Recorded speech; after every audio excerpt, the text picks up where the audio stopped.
दोस्तों, कैसे हो सबके सब। आई होप कि आप सब अच्छे होंगे। आ गया हूँ एक और नया ट्रिक गजब भाई चैनल के माध्यम से। तो ये ट्रिक जैसा कि थंबनेल में लिखा था, ट्रिक का ड्रैगन। तो हाँ भाई लोग, ये ट्रिक ड्रैगन होने वाली है। जैसा कि ड्रैगन खतरनाक होता है ना, वैसे ही ये ट्रिक खतरनाक, धांसू, जहर है, कतई जहर है। आप लोगों को लगेगा कि कार्बन रजिस्टर इतना सरल टॉपिक हो जाएगा भाई, और उसकी सीरीज जो है ना, याद करने की ट्रिक इतनी गजब बताइए, आप लोगों को भी हंस पड़ेंगे आप लोग, ऐसा समझो। तो इसमें हम कवर करें कार्बन कोड रजिस्टर, ठीक है ना। तो चलिए शुरू करते हैं। तो कार्बन रजिस्टर्स की वैल्यू बताने के लिए आपको ये टेबल देखनी पड़ेगी। जी हाँ, आपको ये टेबल आनी चाहिए, बहुत ही अच्छे से आनी चाहिए।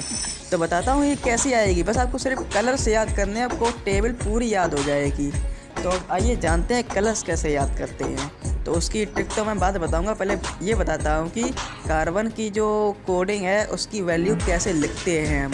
ओके, तो आप कहोगे कि अरे भैया वो ट्रिक तो हमें आती है, वही BB Roy great boy has a very good wife, वही वाली तो ना। लेकिन उसमें आपको कन्फ्यूजन नहीं होती है, बीबी क्या होगी, है ना, ग्रेट बॉय गुड, तो ग्रेट और गुड में क्या कन्फ्यूजन होगी, आपको पता नहीं होगा क्या।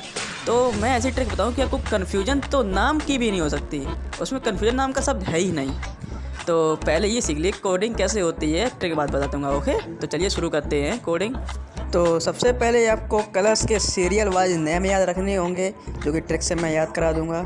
और उसके बाद आपको काउंटिंग लिखनी है। पहले कलर्स 0 शुरू होगा, काउंटिंग 0 शुरू होती है ना, फिर 1 2 3 4 5 6 7 8 9, ऐसे ही काउंटिंग सिर्फ 9 तक चलेगी। अब बात रही मल्टीप्लायर की, तो मल्टीप्लायर में जो कलर का डिजिट होगा वही हमारे उस कलर का मल्टीप्लायर होगा 10 की पावर के रूप में। जैसे इसमें देखो लिखा है ब्लैक, ब्लैक का 0 शुरू हुआ है तो उसका मल्टीप्लायर हुआ 10 की पावर 0 यानी कि 1। ऐसे ही ब्राउन, ब्राउन का 1 होता है डिजिट, तो उसका मल्टीप्लायर हुआ 10 की पावर 1 होगी। तो आई होप कि आपको समझ में आ रहा होगा। तो चलिए आगे बढ़ते हैं, टॉलरेंस की बात करते हैं। टॉलरेंस क्या होता है कि इसका मतलब होता है कि उस रजिस्टर की वैल्यू में कुछ चेंज हो सकता है, यानी कि कम या ज़्यादा हो सकती है, ठीक है। तो अब बताता हूँ ये कैसे हो सकता है। तो जो कलर मान लो गोल्ड है, तो गोल्ड के लिए टॉलरेंस होगी 10 की पावर -1 या ±5%। तो वैसे सिल्वर होगी, तो सिल्वर का मल्टीप्लायर होता है 10 की पावर -2, और उसकी टॉलरेंस जो होती है वो होती है +-10। तो अभी बताता हूँ कि ये कैसे होती है। तो चलिए इसको एक रजिस्टर का एग्जांपल लेते हैं और उसकी वैल्यू लिखते हैं कैसे लिखी जाती है। ओके, तो मान लीजिए कि ये हमारा कोई रजिस्टर है जिसके 4 बैंड्स हैं, और पहला है रेड, दूसरा वॉयलेट, तीसरा ब्लू और चौथा गोल्ड। ओके, तो वैल्यू लिखने का क्रम होता है, पहले कलर के लिए डिजिट और दूसरे कलर के लिए भी उसका डिजिट होता है, फिर इनटू, और तीसरे कलर के लिए मल्टीप्लायर होता है, और चौथे कलर होता है टॉलरेंस का। क्या होता है? टॉलरेंस का। ओके, तो इसकी वैल्यू क्या जाती है? रेड, रेड के लिए डिजिट होता है 2, वॉयलेट के लिए होता है 7, तो बन गया 27, फिर इनटू। अब ब्लू, ब्लू का मल्टीप्लायर आएगा, तो ब्लू का मल्टीप्लायर क्या होगा? 10 की पावर 6 हो जाएगी। ओके, अब आएगा गोल्ड, तो गोल्ड का टॉलरेंस, चौथा वाला टॉलरेंस होता है ना, तो टॉलरेंस गोल्ड का होता है +-5%। तो ये बन गई हमारी 27 × 10⁻6 ±5% ओम है। तो प्लस माइनस का मतलब ये होता है कि इस 27 × 10⁻6 में 5% वैल्यू कम हो सकती है, ज़्यादा हो सकती है, इसी का मतलब टॉलरेंस होता है। अब देखिए चौथा बैंड जो है, अगर ये प्रेजेंट ना हो, सिर्फ 3 बैंड हो, तो ये समझ जाना कि चौथा बैंड नो कलर का है, जिसकी टॉलरेंस होती है +-20%। ओके, आई होप कि ये आपको समझ में आया होगा। तो चलिए बढ़ते हैं अपने एक और एग्जाम्पल की ओर। तो देखते हैं, तो अब देखेंगे हम कि अगर किसी रजिस्टर में 5 बैंड्स हैं तो क्या करें हम। भाई 5 बैंड्स भी तो हो सकते हैं, 5 बैंड्स वाला देखेंगे। तो इसमें क्या होता है, बस 5 बैंड्स ही होते हैं। तो पहले के 3 बैंड्स जो होते हैं वो डिजिट्स को रिप्रेजेंट करते हैं, पहले वाले 3 बैंड्स डिजिट्स को रिप्रेजेंट करते हैं, चौथा बैंड क्या होता है? मल्टीप्लायर होता है, और 5वां बैंड जो होता है वो टॉलरेंस को रिप्रेजेंट करता है।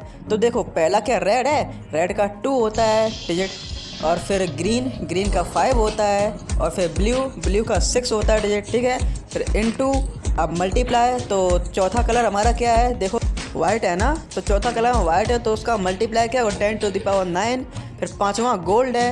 टॉलरेंस क्या होगी, ±5% गोल्ड की टॉलरेंस होती है। तो ये हमारी वैल्यू हो गई 256 × 10⁻⁹ ±5% ओम। ओके, तो आई होप कि आपको ये भी समझ में आया होगा। तो चलिए बढ़ते अगले की ओर। और हाँ, एक बात और कि हम ये कैसे जानेंगे कि हमको किस तरफ से लेना है। भाई आगे और पीछे किसी तरफ से भी तो पढ़ सकते हैं, लेकिन देखिए पहचानने तरीका ये है कि जो लास्ट वाला बैंड होगा उसके बीच में बहुत सारा गैप होगा। जी हाँ, बाकी बैंड्स के मुकाबले ज़्यादा गैप होगा, तो वही लास्ट बैंड होगा हमारा। ओके, तो चलिए आइए देख लेते हैं कलर्स को सीरियल में याद रखने की ट्रिक। तो क्या है, देखिए पहले हम लोग कैसे याद करते हैं, BB Roy great boy has a very good wife gives a gold silver necklace हैं।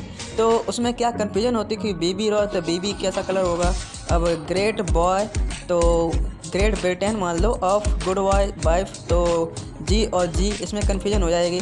लेकिन मैंने ये बनाई है, इसमें कोई कन्फ्यूजन नहीं होगी। तो चलिए देखते हैं आखिर ट्रिक है क्या। आप लोग इतनी देर से वेट कर रहे हैं, तो ट्रिक हमारी है कि जब काला ब्रो लाल और पीला होके हारा था, तब बीवी जी सफ़ेद सुनहरी चांदनी में थी। भाई क्या है, देखो कोई इंसान कह रहा है जब काला ब्रो लाल और पीला होके हारा था ना, तब बीवी जो थी वो सफ़ेद सुनहरी चांदनी में खड़ी थी। है ना अमेजिंग ट्रिक। तो चलिए एक बार और देखते हैं कि काला ब्रो लाल और पीला होके हारा था, तब बीवी जी सफ़ेद सुनहरी चांदनी में थी। क्या है, जब काला ब्रो लाल और पीला होके हारा था, तब बीवी जी सफ़ेद सुनहरी चांदनी में थी। भाई देखो याद हो गई ना आपको, मैंने पहले ही कहा था। तो एक्सप्लेन देखिए, इसमें लिखा है काला से ब्लैक हो जाएगा, ब्रो से ब्राउन हो जाएगा, लाल से रेड, और क्या OR होता है अंग्रेजी में, तो ऑरेंज हो जाएगा, पीला येलो, हरा मतलब हरा ग्रीन हो जाएगा, B से ब्लू हो जाएगा। अब देखो ब्लैक ब्राउन तो निकल गए, तो क्या ब्लू बचा है ना। अब फिर V से वॉयलेट, G से ग्रे, ऐसे ही देखो ग्रीन निकल चुका है तो ग्रे होगा। अब सफ़ेद से वाइट, सुनहरी से गोल्डन, और चांदनी मतलब सिल्वर मीन चांदनी में चांदी की। तो आपको याद हो गई होगी, आई होप कि आपको पक्का याद हो गई होगी। मैं वादा करता हूँ आपसे कि अगर आपने इस ट्रिक को 3 से 4 बार देख लिया तो आप ज़िंदगी भर नहीं भूलोगे, मेरा आपसे वादा है। तो चलिए दोस्तों, चलता हूँ, फिर मिलेंगे किसी दूसरी वीडियो में। तब तक के लिए जय हिंद, वंदे मातरम, खुश रहें, खुशहाल रहें और आबाद रहें। और मैंने लिखा थैंक्स फॉर, आपने वीडियो को लाइक किया है, डिसलाइक किया है, पॉजिटिव कमेंट किया है, नेगेटिव कमेंट किया है, उसी के लिए मैं आपको थैंक्स बोलता हूँ। तो ये ट्रिक्स आपको जान के वैसे भी आपके मन से निकला हो, गजब भाई यार, गजब भाई। तो मेरा चैनल का नाम भी है गजब भाई, बने रहिए इसके साथ। मिलेंगे एक और ऐसे ही गजब वीडियो के साथ। तब तक के लिए जय हिंद, वंदे मातरम, आदाब, सत श्री अकाल और बाय बाय, टाटा।